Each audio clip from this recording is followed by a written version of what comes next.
Nagsisimula ng gumalaw ang mga barkong may kargang langis sa Strait of Hormuz habang papalapit ang formal na paglagla ng Estados Unidos at Iran sa kasunduang magwawakas sa ilang buwang digmaan sa gitnang silangan. Ayon kay US President Donald Trump, nagsisimula ng bumalik ang paggalaw ng mga barko sa nasabing ruta matapos maabot ang paunang kasunduan sa pagitan ng Washington at Tehran. The ships are starting to move now. We're going to have it fully open by Friday.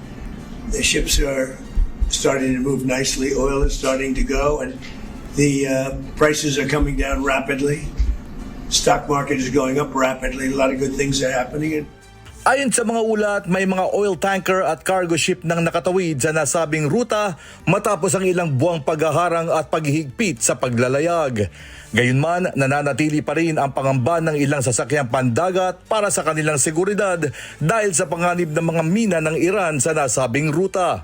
Inaasahan namang ganap na magbubukas ang Strait of Hormuz sa Biyernes kasabay ng formal na paglagda sa Switzerland ng peace deal na pinagkasunduan ng magkabilang panig. Kaugnay nito, nangako ang United Kingdom na makikibahagi ito sa pagtitiyak ng ligtas na pagbubukas ng mahalagang ruta.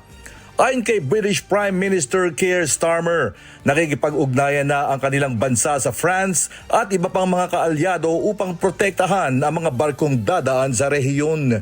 Kabilang sa mga nakahandang i-deploy ng Britain ang mga fighter jet, drones at mga sasakyang pandagat kung kakailanganin. Matapos ang ilang buwang pagkakasara ng Strait of Hormuz, nakaranas ng pagtaas ang presyo ng langis dahil sa pangamba sa kakulangan ng supply. Bagamat hindi umabot sa pinakamataas na inaasahang antas ang pagtaas ng presyo, nananatili pa ring mabigat ang epekto nito sa mga ekonomiya sa buong mundo. Kasabay ng pag-anunsyo ng US-Iran peace deal, bumaba na ang presyo ng langis sa pandaigdigang merkado, bagamat nagbabala ang mga eksperto na maaaring abutin pa ng ilang buwan bago ganap na bumalik sa normal ang supply at presyo ng enerhiya. Ngunit sa kabila ng pag-asa ng pagbabalik normal ng kalakalan, may mga mahalagang isyu pa ring hindi na pagkakasunduan na magkabilang panig. Isa na rito ang tanong kung mananatiling libre ang pagdaan ng mga barko sa Strait of Hormuz. Sa isang panayam kay US Vice President J.D. Vance, sinabi nitong inaasahan ng Washington na mananatiling toll-free o walang bayad ang pagdaan sa nasabing ruta. Ito rin ang pahayag ni Trump kaugnay sa pagbubukas ng mahalagang ruta. Ayon sa US President, magiging permanente ang libreng pagdaan sa strait sa oras na nagbukas na ito sa Biyernes. The strait is going to be open toll-free, and it's toll-free beyond the 60 days. It's not, somebody said, oh, it's toll-free for... No. It's toll-free, period. When it opens permanently, it'll be toll-free. Gayunman, salungat ito sa inilabas na pahayag ng Iran. Sinabi ng mga opisyal ng Tehran na maaaring magpataw ng mga bayarin o fees sa mga dadaang sasakyang dagat matapos ang isang transition period. در متن یادداشت تفاهم ایران موظف شده که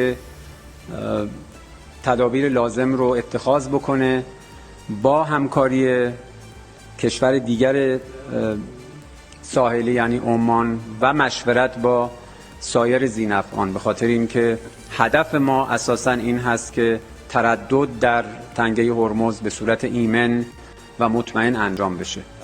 ما همیشه گفتیم ما به دنبال گرفتن عوارض نیستیم، ولی ما به ازای خدماتی که ارائه خواهیم کرد، خدمات ناوبری، حفاظت از محیط زیست، احیانا بیمه کشتی‌ها و سایر خدماتی که از سوی ایران و عمان ارائه خواهد شد، هزینه‌های لازم رو هم طراحی خواهد شد و دریافت خواهد شد. بنابراین در این زمینه موضوع خیلی روشن هست.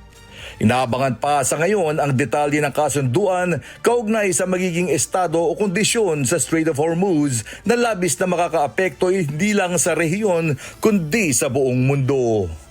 James Bontuyan, humahataw sa balita ngayon.